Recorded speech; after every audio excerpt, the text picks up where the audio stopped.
All right, so we're here with the fifth episode of whatever we call this now. I think we're calling it the Residency Fellowship Seminar Series. But really, just a time to gather around and learn from the experts in the field. This week, we're going to talk to Tim over here. He's quite the expert on weightlifting and weightlifting derivatives. He's well published in that area, amongst other things. So I'm not going to really butcher his intro. I'm going to let him talk about all that. And then he's going to talk about weightlifting derivatives, his research, talk about the force velocity curve. And then somehow I'm going to try my best to translate that and how it might relate to the rehab setting. And I'm making you a host right now. All right. Let me share my screen here. Everyone, is that okay? Yep. All right. So it's PowerPoint view right now, not in presentation mode. Now it's in presentation mode. Yes, now it is. Yeah, you're good. Okay. So the way that I kind of wanted to, attack this is just kind of brief introduction of myself. Tim Suchomel, I am a professor or assistant professor at Carroll University in Wisconsin, in Waukesha, Wisconsin, everyone's favorite name to pronounce because they can't pronounce it. It's usually Waukesha. But my background when it comes to the topic that we're talking about started as a master's thesis when I was at University of Wisconsin-La Crosse, and has kind of stemmed from there. We started with the question is, can you use a pulling variation of a weightlifting movement and still get the same benefits from a force power standpoint? And that's kind of what we're going to be talking about. But other things that I do at the university is we just started a Sport Performance Institute. I serve as the director of that, as well as our graduate program in sport physiology and performance coaching. All right. So you saw the first slide talking about kind of expanding our coaching toolbox. Now, expanding our coaching toolbox really just refers to the fact that we know that there's a number of things that we use that are kind of our bread and butter exercises, whether it's squat variations, whether it's lunges, whether it's jumping. In our field, when we talk about variable resistance training with chains and bands, but our catching variations of weightlifting movements such as the power clean and snatch variations are ones that we use more than others. Now, why do we use weightlifting variations? What the literature seems to support is that weightlifting movements in general produce greater strength power benefits compared to a variety of other methods. That is jump training, traditional resistance training movements such as squat variations, deadlifts, but also kettlebells. Now, the reason why this occurs is that it's pretty easy to overload this triple extension movement. Now, obviously with the ankle joint, we're talking about plantar flexion, but given that it's a very common movement that we perform in sports and just moving around in general, sprinting, change direction, etc., we want to be able to produce force effectively, and not only produce a certain amount of force, we want to be able to produce it rapidly. So the force production characteristics of weightlifting movements kind of mimic our daily movements, but also from a sporting standpoint, jumping, sprinting, change of direction, the specificity in terms of not only force production, but the angles that we go through as well are also visited. So just to give a little more insight, if you're less familiar with these movements, we have weightlifting movements, which are the ones that you see in the Olympics, also known as Olympic lifts. We have the snatch, which is taking the bar from the floor to an overhead position in one movement. But then we have the clean and jerk, which you're going to clean it in a front squat position. And then as the bar comes up, you're going to push it up over your head, propelling it with your legs and locking it out overhead.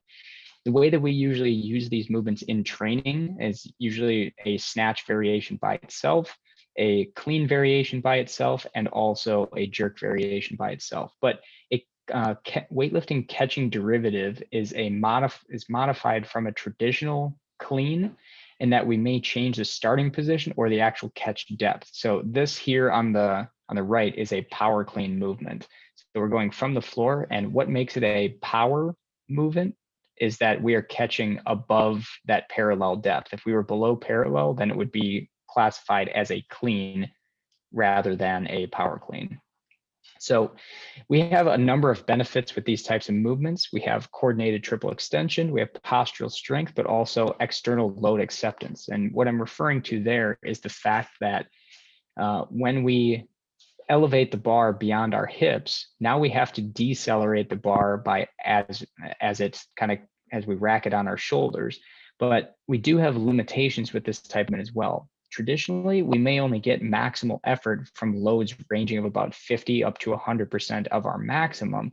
Now, we can't go over our maximum because, as you can imagine, it is our maximum. But also, once we get down below about 50%, we see a decrease in the actual amount of effort that people give. And what they perform then is kind of a minimal effort clean, and it really doesn't give us the best strength power benefit. The other limitations to a movement like this is that it may be time consuming, in the sense that some coaches and physical therapists or anyone else who uses these movements in training their athletes, they may actually struggle with the process because, one, they either perform them themselves or be able to describe them as well as an individual need to hear it, but also the learning process. And the learning process comes with how complex some of these movements are. You're basically combining a deadlift with a Romanian deadlift, with a mid-thigh pull, with a front squat. So there's a lot of movements that are happening at one time. And in addition to that, we also have individuals that can't necessarily get into those positions as well due to flexibility, muscle mass, etc. So potential issue with some of these movements that we usually see, and this is where our research probably went, is we see people perform what's called an incomplete triple extension movement, pictured here on the left. So in other words, they fail to maximally extend their hip, knee, and ankle joints. And the issue with that is we may actually decrease the actual training stimulus itself. So we see greater force, impulse, etc., with pulling variations that actually removed that catch in the front rack position. And in addition to that, we actually, what some research has shown is that there's greater work performed by the lower body when producing maximal force or maximal extension compared to minimal height cleans or minimal effort cleans. In addition to that, we also have a variety of poor catching technique. So individuals who don't catch properly may actually receive a different training stimulus. So this person right here actually is catching, and you can see their forearms are very vertical. You're actually adding additional stress to their wrist that you may not necessarily receive with a pulling variation that removes the catch altogether. Now, you can also see that he has a high narrow catch stance, which again, we have a very small base of support, and it may be limited in terms of where we can drop to a catch position and to accept the force in a better position. Now, other things that we may see with people is what we call a starfish catch or a wide catch stance. So something like this. Now, this individual is a football player, but one thing to note is that they may be potentially compensating for lack of mobility elsewhere. So it may be more important for this person to work on mobility, whether it's hips, whether it's ankles, etc., but to make sure that they can get into a good position before performing this. Now, just using a play with animation here, if this is a quarterback and he catches this weight or accepts force in this position, he's getting knocked over. And so the problem with this is, again, we're not going to accept force as effectively. But other thing to note is that if we're in a bad position, this may be older research, but two elite weightlifters were tracked over the course of an entire year. And three of the top four injuries were to the shoulder, the wrist, and the elbow, with number two being the back. And something to note is that all of these joints are probably under greater stress when you do a catching variation compared to a pulling variation. So this kind of transitions to a pulling derivative, or something that removes the catch phase altogether, but may alter the starting position. So this exercise here on the right is a counter movement shrug. So they're going to start in a vertical position, drop to what we call the power position or the mid-thigh position, and then extend rapidly from that position. Now, something to note is that they are still performing that triple extension, but now we can put more maximal effort into it with loads that are much higher because they don't have to catch it. So some advantages to this is obviously we still have coordinated triple extension, we still have postural strength adaptations, but we also have external load acceptance. A common misconception with pulling variations is that if we don't catch the bar, not getting external load acceptance, and that's simply not true. As long as we hold onto the bar and receive it in that power position, as he did here on the left, is you are still receiving an external force. Now, there's an entire spectrum, and I'll show you one study that we did that actually looked at that in greater detail. But simply looking at this compared to the power clean, this is going to be less complex regarding technique, but also we can expand our loading potential. And we'll talk more about this, but this exercise, this counter movement shrug, has been examined within the literature up to 140% of someone's clean max. So we can expand the force side of the curve, but we can also expand the velocity side of the curve with other exercises. So are there differences? One thing to note, I think it got cut off here on the bottom, but the limitation to an exercise like this, because every exercise has limitations, is the fact that some individuals who are used to performing catching variations may actually focus or not put as much effort into a pulling variation because they're not catching the bar. And so some of them may view it as an incomplete movement.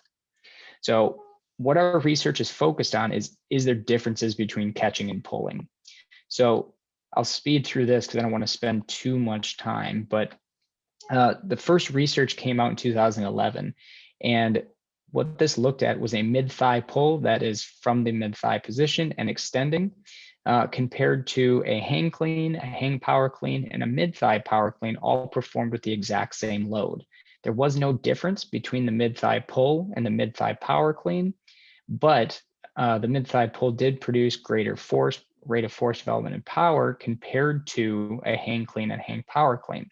So we expanded upon that, and this was part of my thesis work in 2014, was that we looked at more velocity dominant movements like the jump shrug and the high pull. And actually what we saw from a power standpoint is the jump shrug and a high pull produce higher power outputs compared to a hang clean, which is certainly a more common exercise in terms of prescription across a loading spectrum. So looking at loads as light as 30, as high as 80, this has also been shown in other research, both by Kip and with Takei.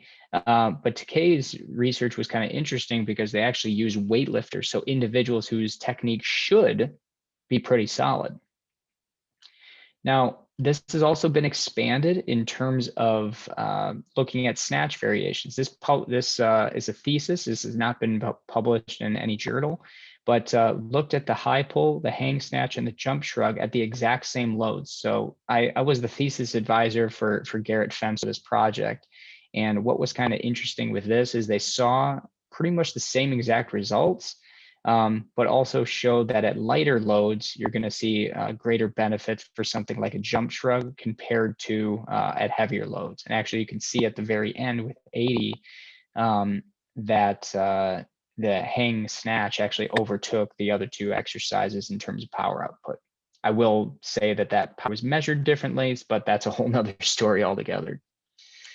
All right, now we looked at cross-sectional comparisons, but we also looked at the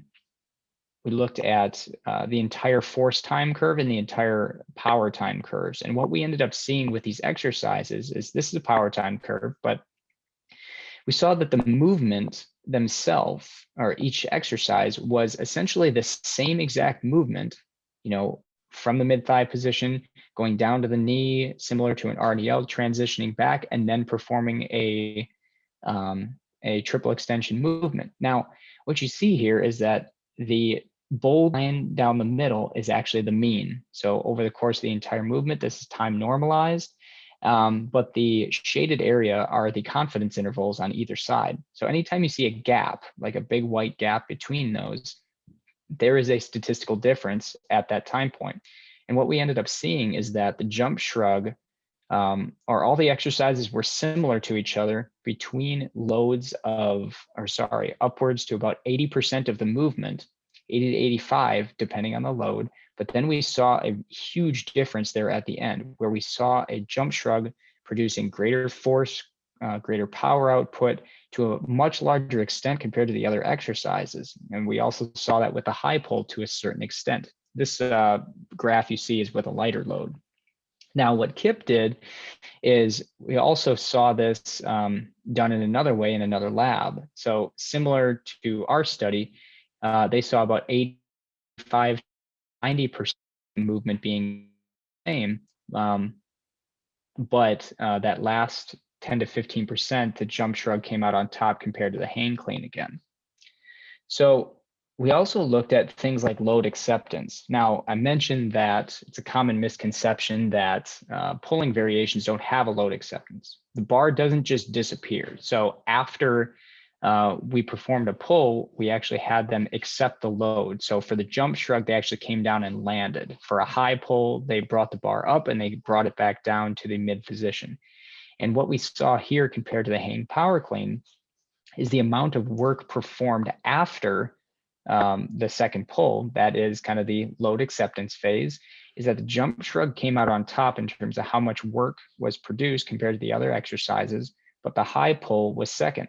Now, this doesn't mean that the hang power clean doesn't give you that same benefit. What this does mean, however, is that each exercise may exist across a spectrum. So each exercise had its own strategy. The jump shrug produced high forces over a short period of time. The high pull was low forces over a long period of time. And the hang power clean was somewhere in the middle in terms of time and force production. Two other studies that we did also looked at this. So different exercises, same results, or no difference with comfort study. But then we looked at it at the joint level and saw very similarly the jump shrug producing more work at the hip, knee, and ankle joints when compared to the hang power clean. So one thing I will mention is that the load acceptance may be modified based on the technique. So if we look at an individual who is less experienced, so this video top left here, if someone may actually over pull the bar, and if you watch this video, you can see him loop the bar, and I'll play it one more time so you can see it. He's going to lift the bar up and it's going to come above his shoulders and kind of come and crash down on top of him. So one more time, you can see that there's a gap there. Now, what you're going to see with someone who's more experienced is you're going to see less of a range of motion, which decreases the downward displacement of the bar. So this is the power clean here on the right. Now, looking at how much displacement there actually is from the peak of where the bar is to where the shoulders meet the bar, that is going to vary what the load acceptance phase stimulus is. Now, if we look at this from a pulling derivative standpoint, the goal is always to maximize bar height. So this first video you're going to see here on the left on the bottom is a hang high pull. So we're going to elevate the bar up to chest height and bring it back down. Now, I'll play that one more time. Same power position, down, up, and back to that mid thigh position. So what you see here is a much larger displacement of the bar. So the loading demand is actually going to be greater for this exercise compared to something like a power clean. Now, the hang high pull is a very lightly loaded movement. We're not going to load this up super heavy, but we also see this with an exercise like the clean pull from the floor. So I'll play that one more time. This exercise is on the force end of the spectrum. So now what you see here is you still see a larger displacement of the weight compared to something like the power clean. Now I realize the scale may be a little bit different for these, but this puts into perspective why you may see those benefits. Now, this has all been acute cross-sectional research, but we have performed a couple training studies. Now, if you recall, some of Comfort's work that he did previously showed no difference between a mid-thigh pull and a mid-thigh power clean at the same load. Now, what we ended up seeing in this study, it was 8 weeks of training in season. There was a catch group and a pull group. So an example would be that the pull group do biomechanically similar exercises. So we had a power clean at 80% of 1RM or a clean pull from the floor at 80% of 1RM. So the exact same load.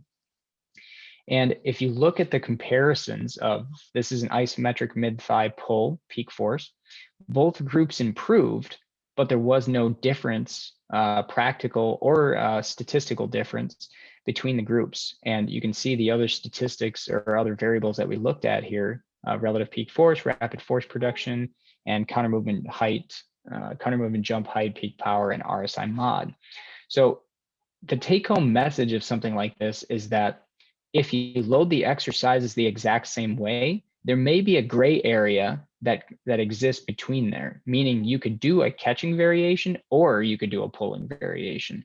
And this kind of capitalizes on this graph that we put together back in 2017, is that there is this gray area of weightlifting derivatives, that it doesn't really matter what exercise you are using if it's loaded the exact same way.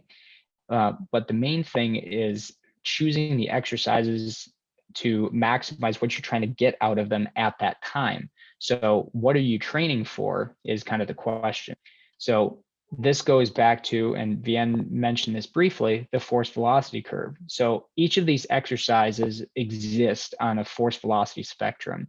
And the way that these exercises are placed in this image is based on whether they are velocity dominant or force dominant. So a velocity exercise like the jump shrug may give us a velocity overload stimulus compared to a catching variation. So here's a video of the jump shrug where you're actually maximizing that triple extension to actually jump as high as possible.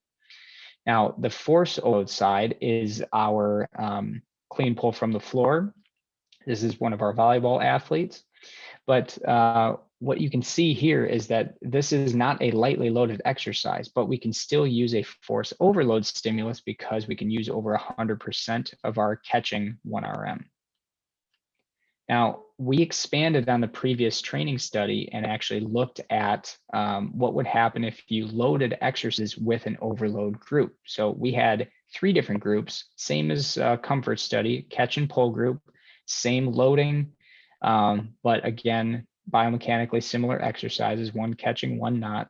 But the overload group was unique because we actually added extra weight, an additional 20% to some exercise, and sometimes more than that during the strength endurance phase and the strength phase.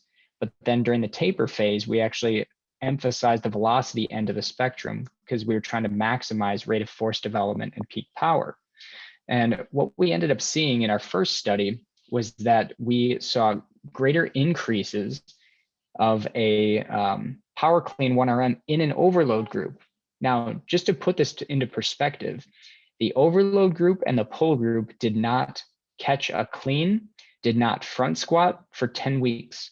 Now, this is pretty meaningful data because we can still improve an exercise that may be used regularly in their programs, a power clean, without even doing power cleans.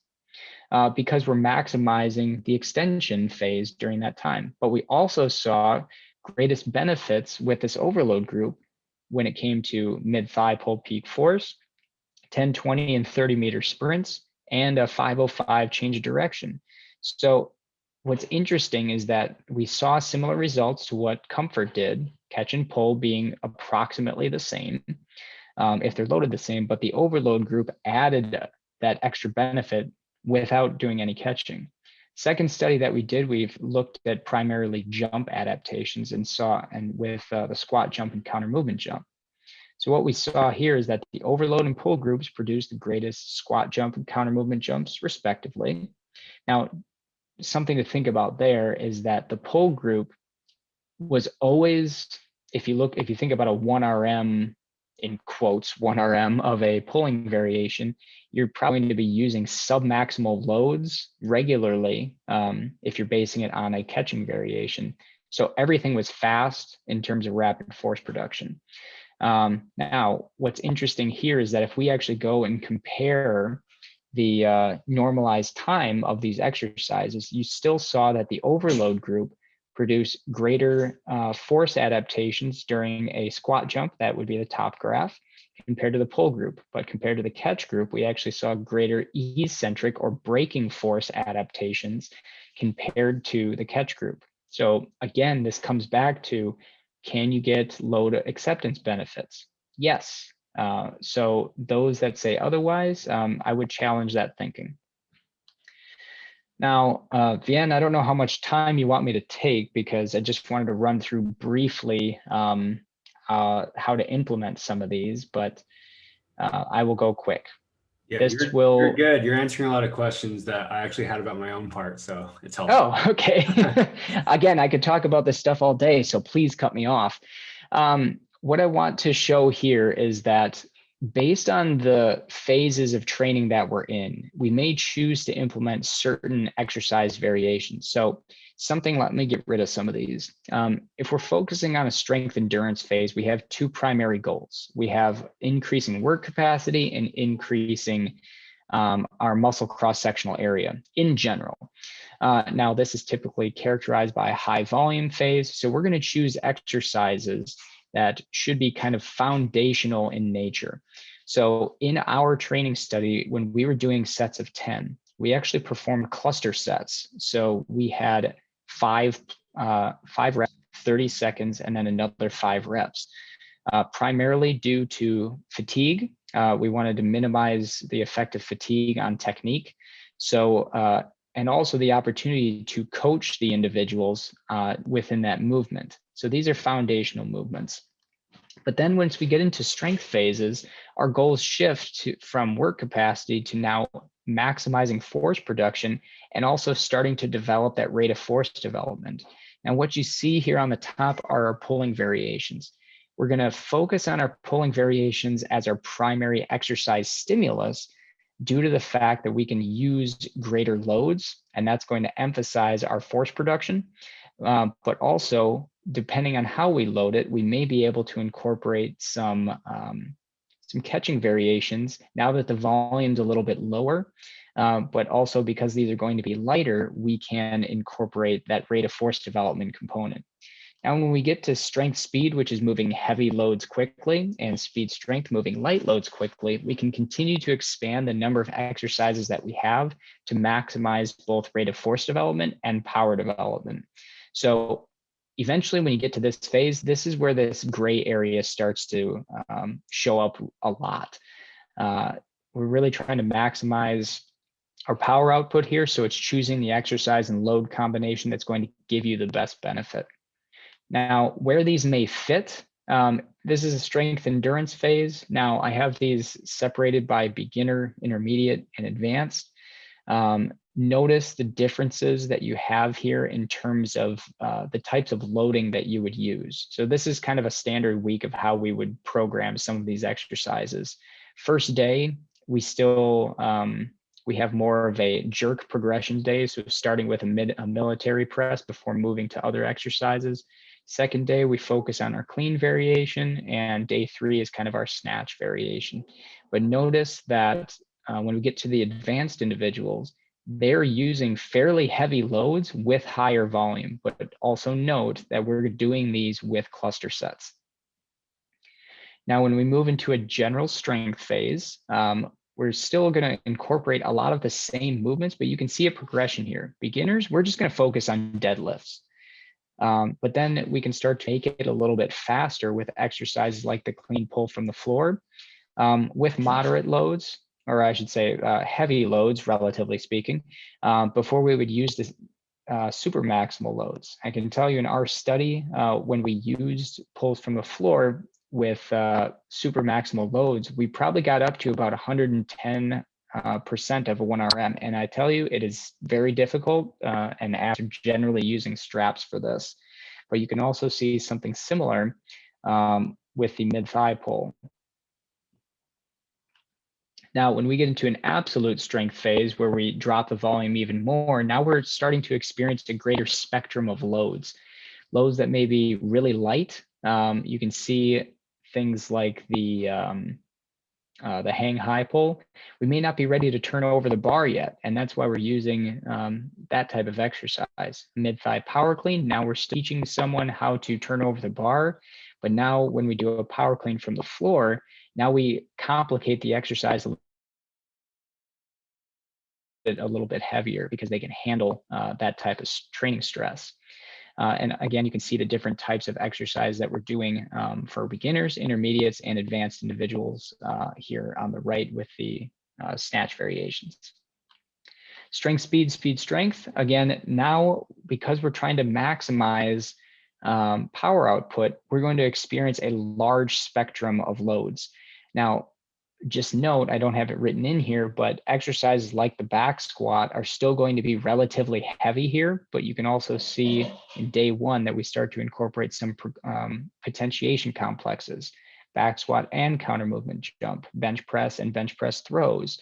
But you can see with the exercises that we have on day 2 and day 3, we're trying to maximize power as much as we can. So with the advanced, a hang power clean is still going to have moderate to moderately heavy loads because that's where we start to maximize power. Versus a jump shrug, we want it to be light and we want it to be really fast. And that exercise may maximize power output as low as about 30% of an individual's 1RM. So with that, I can take questions now, or I can wait until we're all done with all of this. So Vien, you tell me. Yeah, let's wait till end because a lot of the questions I have will be for you too after we apply Okay, for the rehab setting. So I'm selfishly holding you back a little bit. that's okay. That's okay.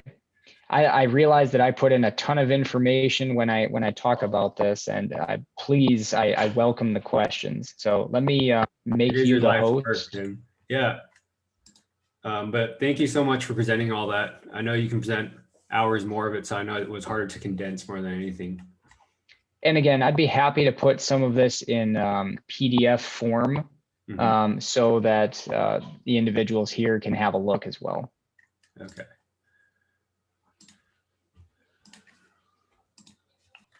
All right. Hopefully you guys can see my slides now. We can. All right. So thanks, Tim, again for explaining all that and even just being here to talk about all your research. I'm going to go over how it may be used in the rehab setting. Excuse my dog from whining. But as Tim kind of showed, for basic strength, what happens when we have individuals who can't even get to that place, or maybe they had a surgery that restricted? So my portion is mainly used for that. Another shout I'd like to give out is Tim's hosting a coaching clinic coming up in April. He has a really good speakers. We were just talking about it. I don't know what other conferences for this price, especially it's $20 for students and $70 for practitioners that you can kind of catch all this. And I'll post a link on Twitter, and Tim, maybe you can post in the chat too for people to register as well.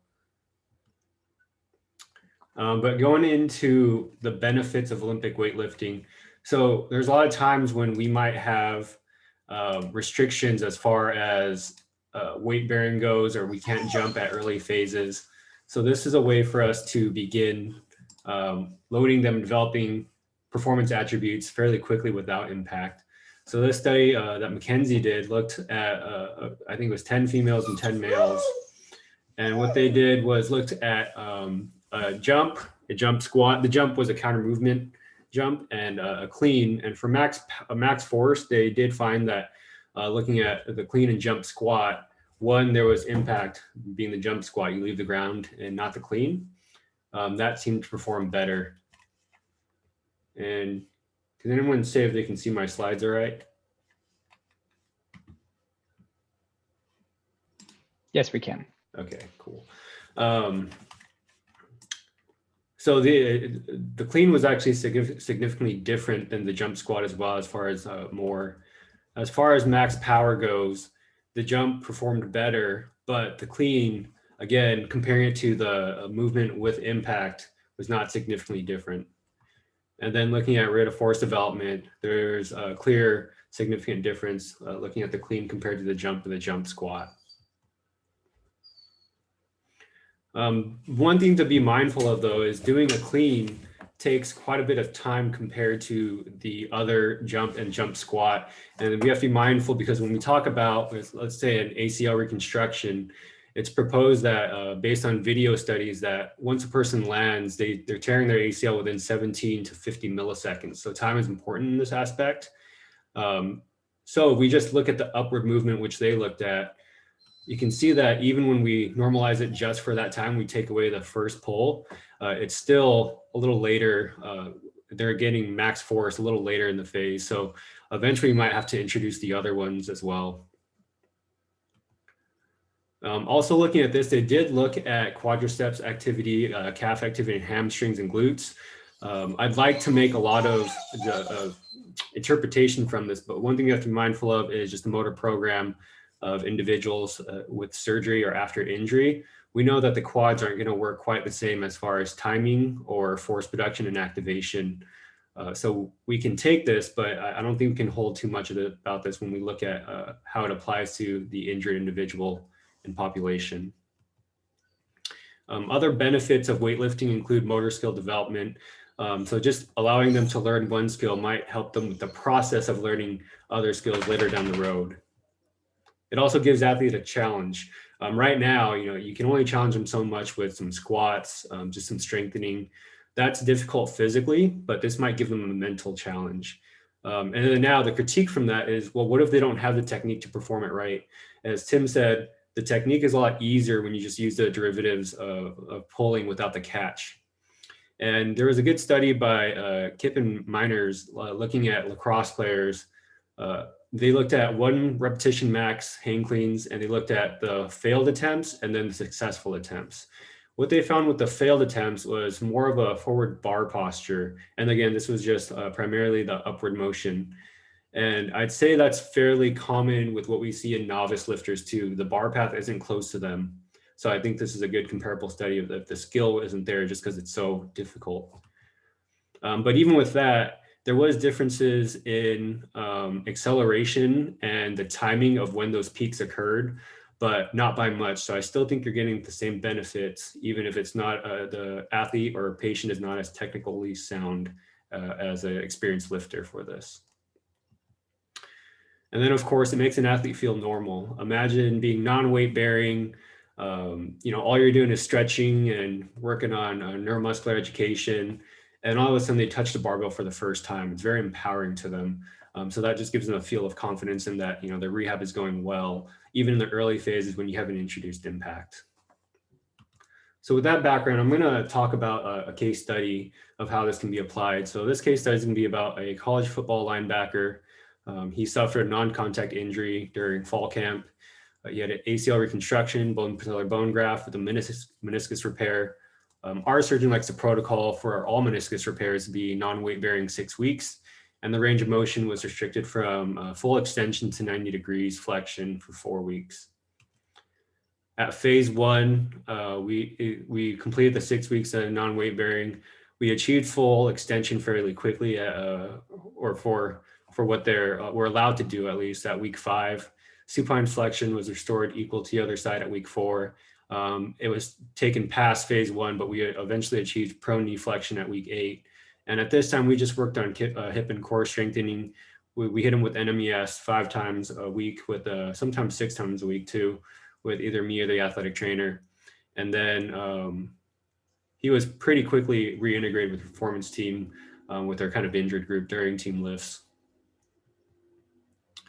But the first question, now that we got to phase 2 and the non-weight bearing restrictions are lifted and they're starting to gait train again, is where does this go? Common practice based on NSCA guidelines and recommendations, as well as the ACSM, says it would go in the beginning there, but how do we sequence this for someone who's injured? Where does range of motion go if they're still lacking that? How about neuromuscular control, or where do we apply NMES? Where does this all go? For me, I think that's going to change throughout the rehab process and what the priority is. My thought was that I would introduce neuromuscular or NMES at least in the earlier parts because he had his range of motion already. And then at this point, I'm just gonna kind of get it warmed up before they get into the power movements. Tim talked about all the pulling derivative, but Soriano in 2019 talked about the push press or pushing pushing variations as well. And mentioned in that article was that similar to a jump squat and a clean, a push press produced more power than a jump squat. So when an athlete can't yet jump or they're not able to get those drive with their legs as much, we can introduce this to them since they are using their lower body. So you guys want to look at the lower part of this athlete, the hips, knees, and ankle. They're not getting off the ground, but they're getting a good amount of push and a little bit of velocity there.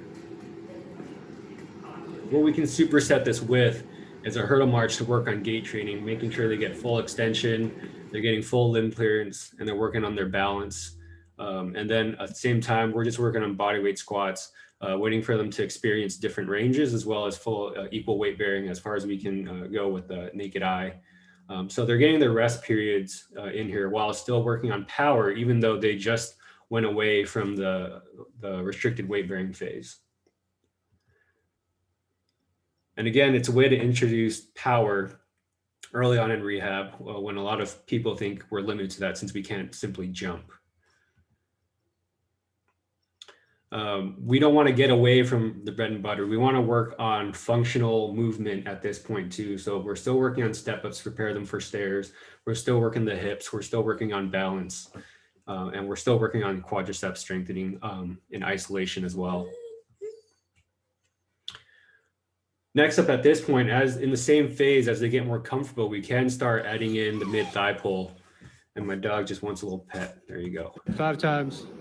So at this point, we can introduce this then.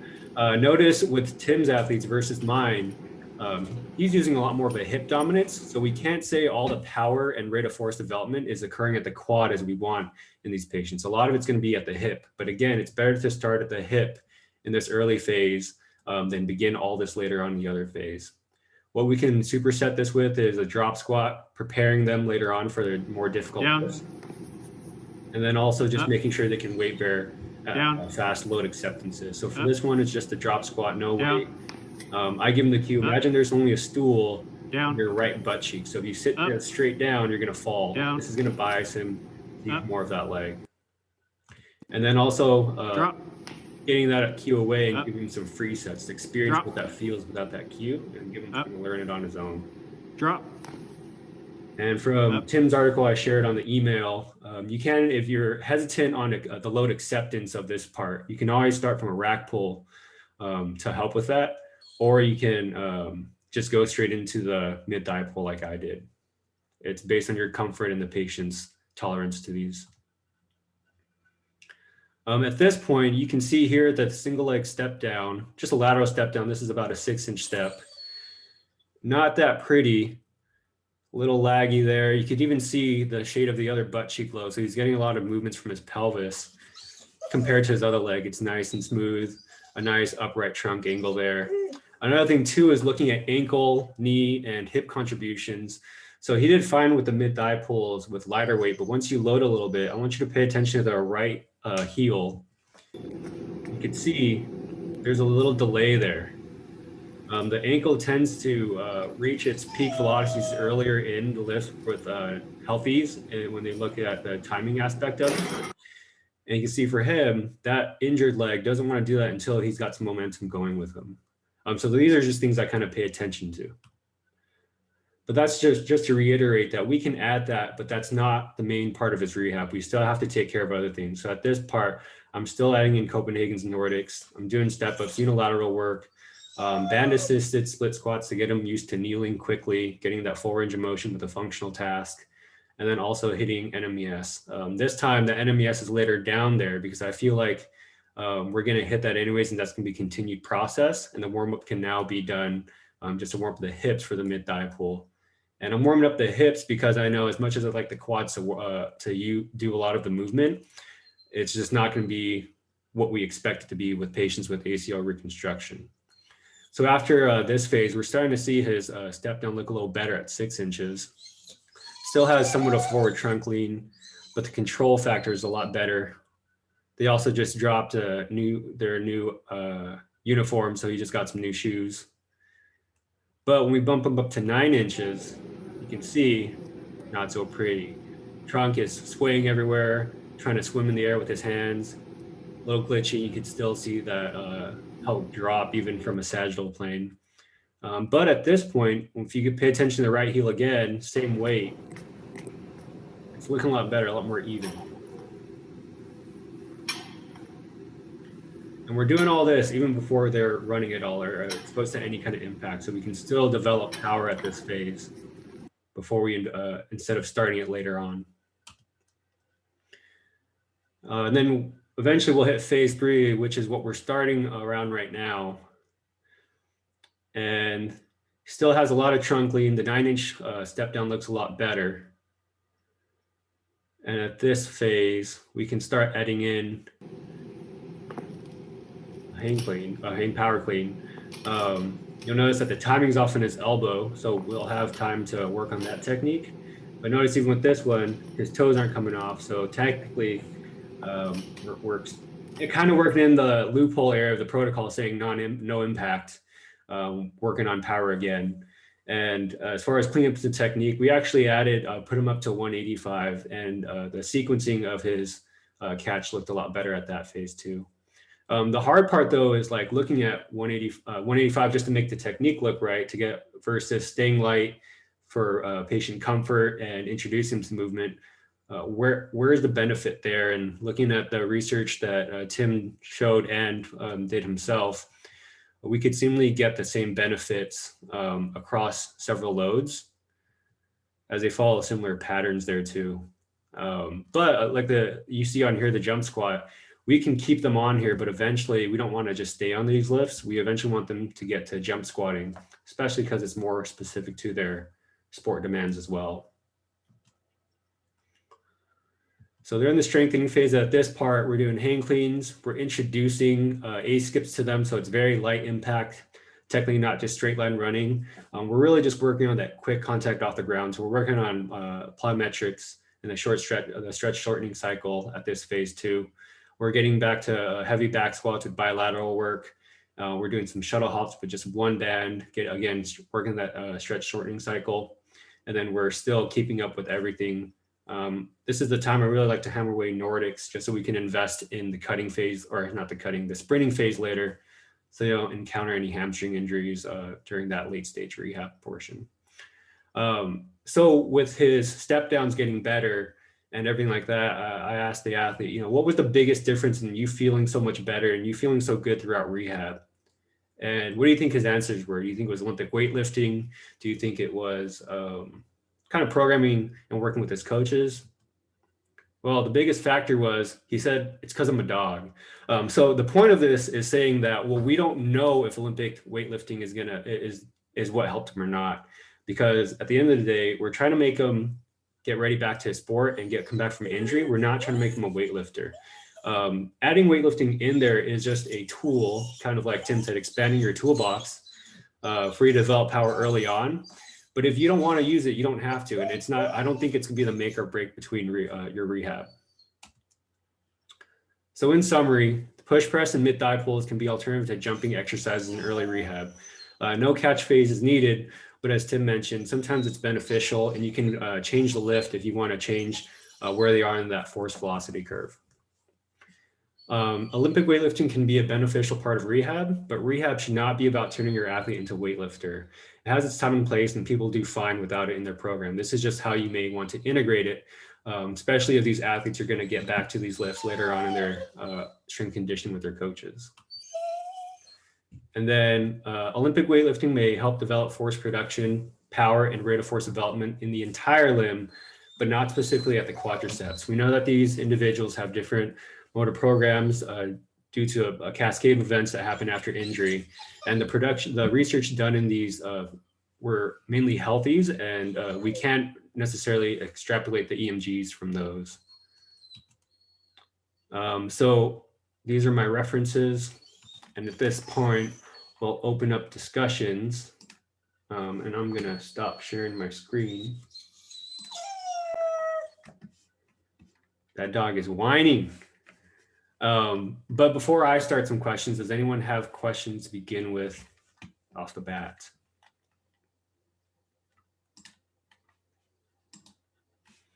All right, so I'll start with one question. My question is, like, how do we dose Olympic lifts applied in the rehab context? Tim, you answered a lot of it. It seems like we might get some benefit from like the lighter lifts too. Is that correct? Yeah, again, I think part of it is, first of all, I love hearing things from the physical therapy side as well. You know, I think sometimes PTs get a bad rep just because, you know, everything may fall into like the older mindset of 3 sets to 10 for everything, when in reality, you know, loading the individual is going to get the adaptations that you're looking for in the long run. But that being said, to answer your question, yeah, you can certainly get benefits from doing some of the lighter lifts, especially if you consider an exercise like your pulling variations that you can use with lighter loads and still get benefits from. If you're working on that propulsive component of, you know, the extension hip, knee, ankle, you can still use a mid-thigh pull or a hang clean pull or anything like that with really light loads.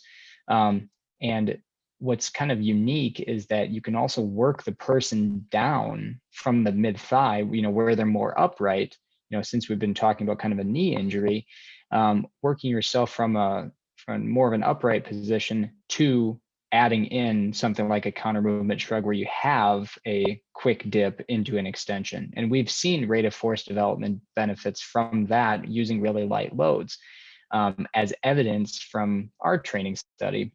Because I will tell you that some of our when we were doing mid-thigh pulls versus or mid-thigh pulls and counter movement power cleans, those loads were probably 50% of an individual's 1RM, so really light.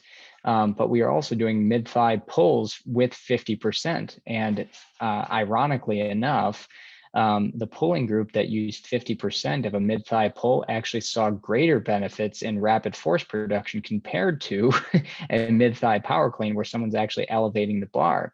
So you certainly can, and there's a lot of variations that are there. So what I try to tell people is that it's not choosing one exercise and just staying with it the entire time. It's expanding the coaching toolbox, as kind of we mentioned, to get the benefits that you want for force, for rate of force development, and working it across the entire spectrum, because, you know, individuals are going to experience both light loads and heavy loads and have different demands based on the tasks that they're performing. Thanks, Tim. And that makes me feel better because I always have the walk of shame, you know, like I'll demonstrate with lighter weight and I got the walk of shame to like re-rack more weight for the athlete. So it gives me an excuse to say like, yeah, you're just gonna do the same weight. So I appreciate that. Yeah, not a problem.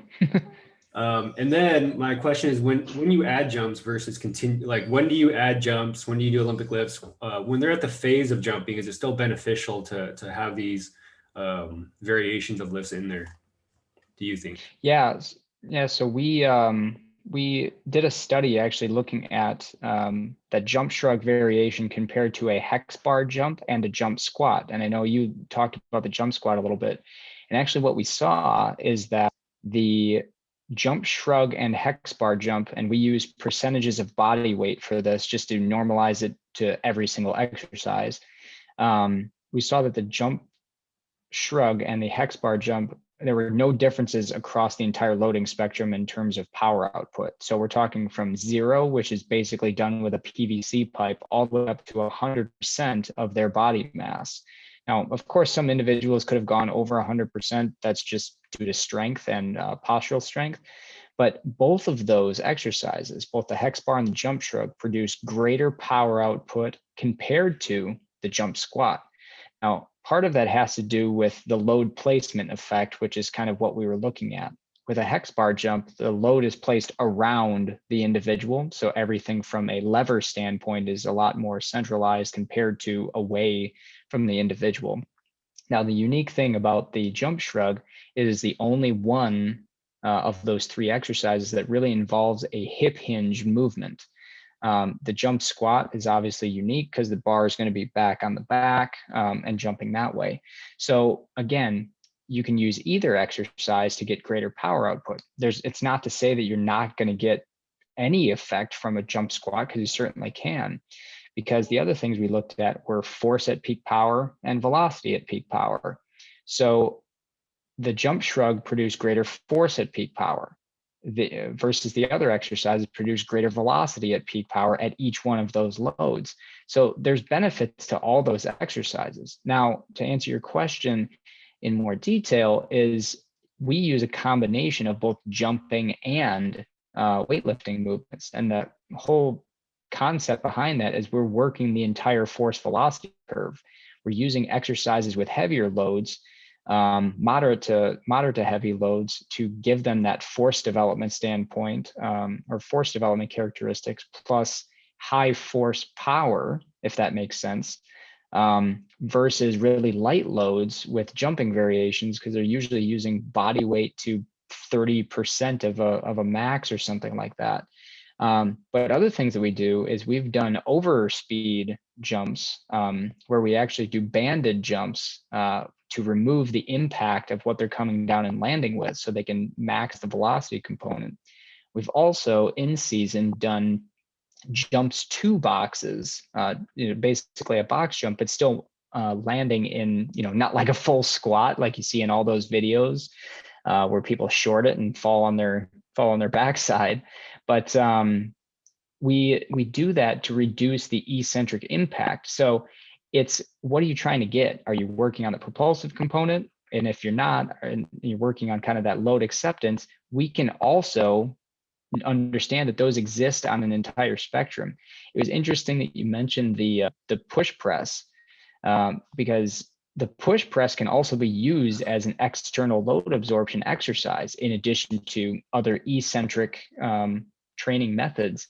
But the way that you bring the bar down from the top makes a difference, because if someone slowly brings it down, you're yielding the entire time, primarily in the upper body, versus if someone brings it down and basically just lets the bar free fall on them, it's going to be a greater effect because it's kind of simulating what a clean is, but also because of the displacement, you may actually get a greater effect from that. But then there's kind of the happy median where you do let it free fall a bit, but you do resist it and still kind of accept the load. So I hope that answered your question. But yeah, we use an entire spectrum of exercises and loads, whether someone's healthy or returning to play. No, that's useful. Thanks. And yeah, so one thing, like for this audience, I feel like everyone's well up with it, so I didn't. But like the definition of a push press in CrossFit is quite different than what the USAW talks about too. So just the form in that might be different as far as the power production. But to your point too, that makes a lot of sense with the velocity curve, because one thing we deal with it for patients with knee surgeries is like exposing them to impact without getting anterior knee pain. So we can kind of put this in for the times where they might be dealing with some anterior knee pain, but not actually getting full jumps in. So that's useful. I don't have any questions on my end, except do you have any critiques on like as far as which exercises I chose in my rehab phases and like early on or anything? Do you think there was like a better exercise to do versus the mid thigh pull or anything like that?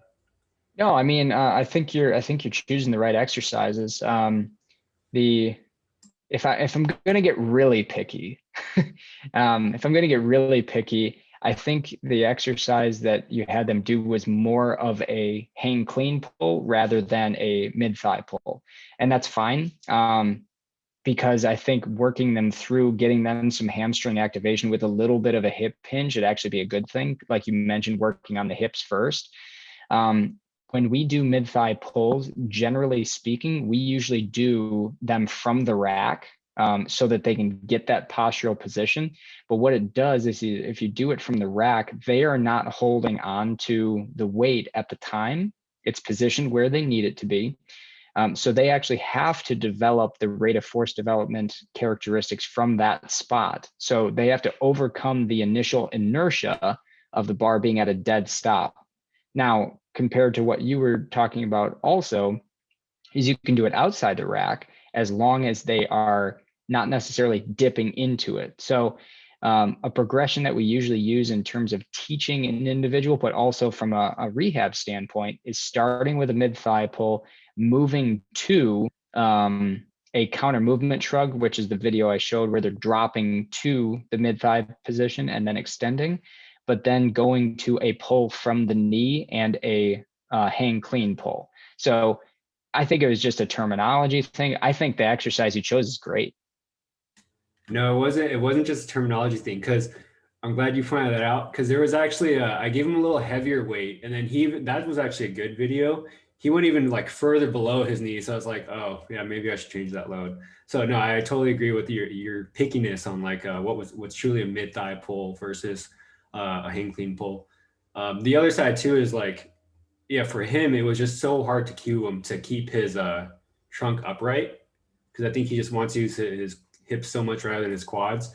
But at this point, I told myself, we're getting the quad work in other phases, so I'm okay with that for now. Just because if my purpose of choosing this exercise is lower extremity power, then I'm okay with that. But well, and I do also think, based on your videos of the drop, the the 6-inch drop and the 9-inch drop, he may not have been able to get into that position comfortably if you only did, or if you had him in a mid-thigh position or in a counter movement shrug. Now, eventually, that through that range of motion, but I think it may have been uncomfortable due to the fact that some people have difficulty just with dorsiflexion in their ankles getting to that position. Now, the way that we cue it is we actually tell people, I want you to sit in a bar stool, like you would sit in a bar stool. And so you're still in an upright position, but all you're doing is really just sinking to that mid-thigh power position.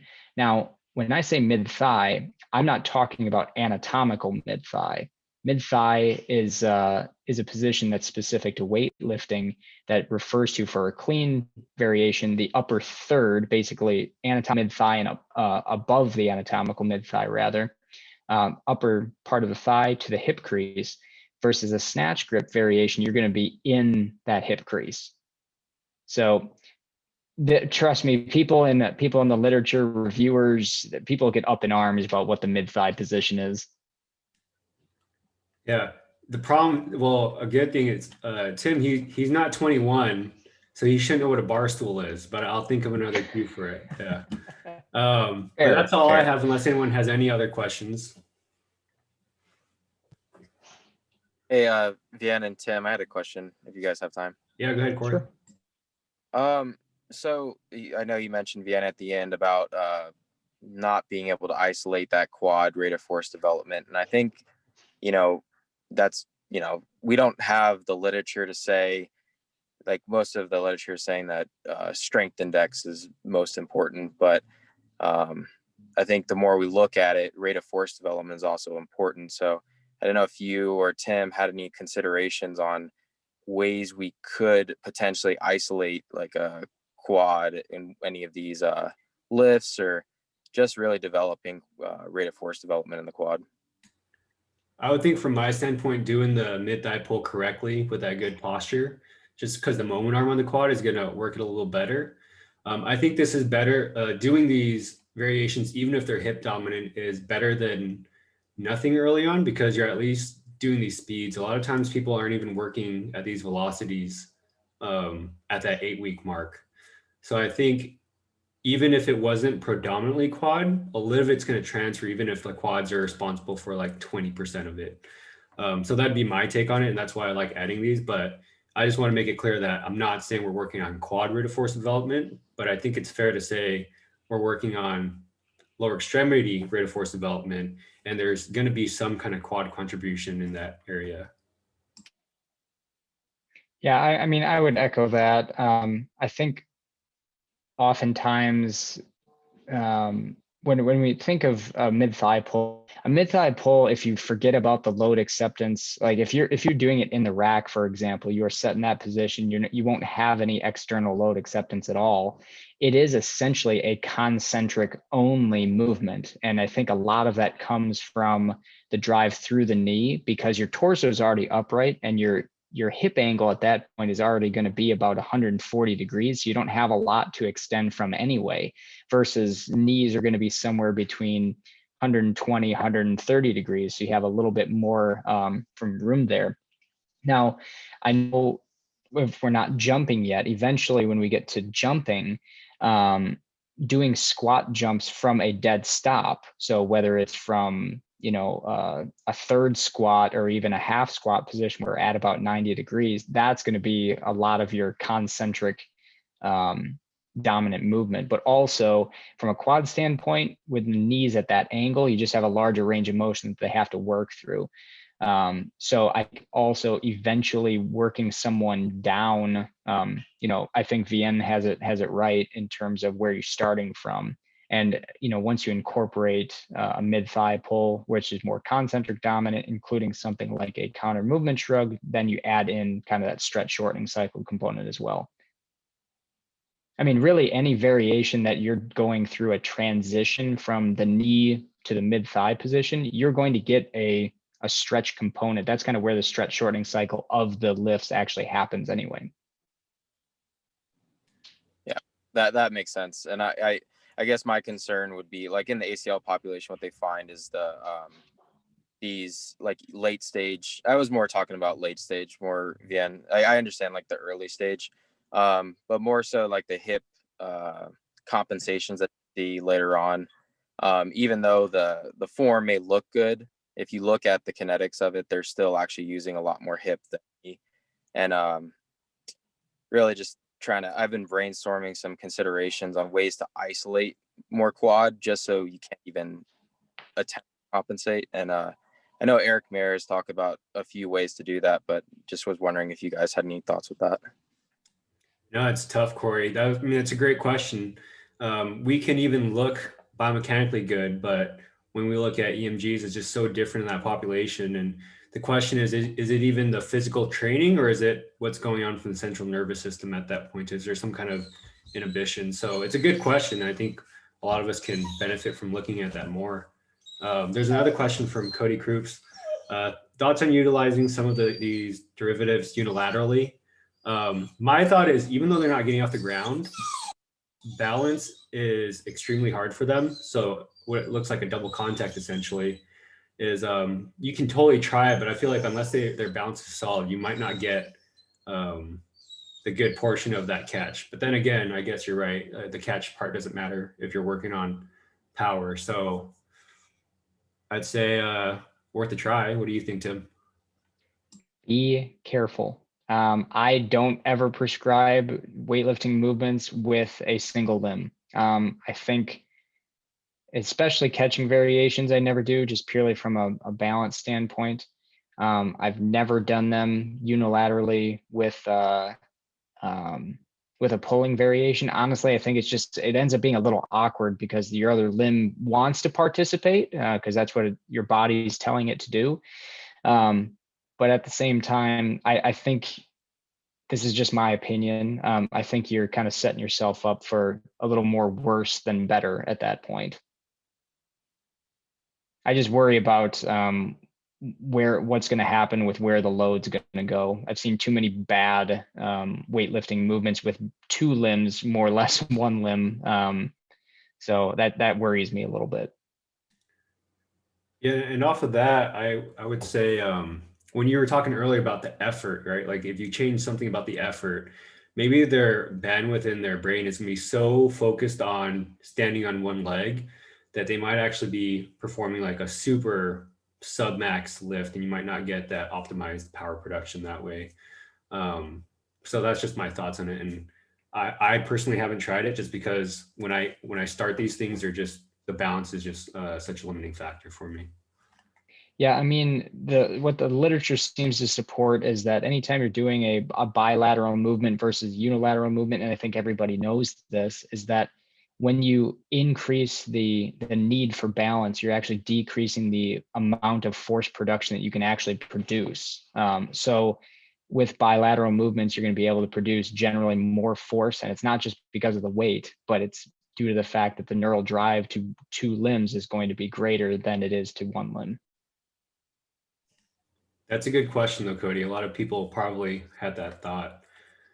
Yeah, Vien, and Okay. yeah, so the big part of that, I was just thinking from mainly an assessment standpoint, especially PTs, we love to assess side to side limb symmetry index, and also some of the hop testing that we always do unilaterally, whether it be linear type hops, crossover hops, or vertical jumps. And I was more so just aiming towards more of the pulling derivatives where we're taking away that catch portion, because I think it could be great as long as their balance is very good. But I completely agree, these types of lifts, you definitely need to be careful and weigh that risk reward benefit.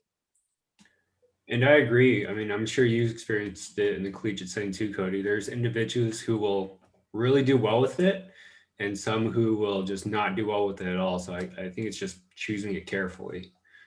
So like, yeah, we don't want to say it's bad necessarily, but it's just, you have to be so specific on who it's for. But that's a good question. I liked it. What I will mention is that a lot of individuals, I shouldn't say a lot, but more individuals are using something like an isometric mid-thigh pull for an assessment piece.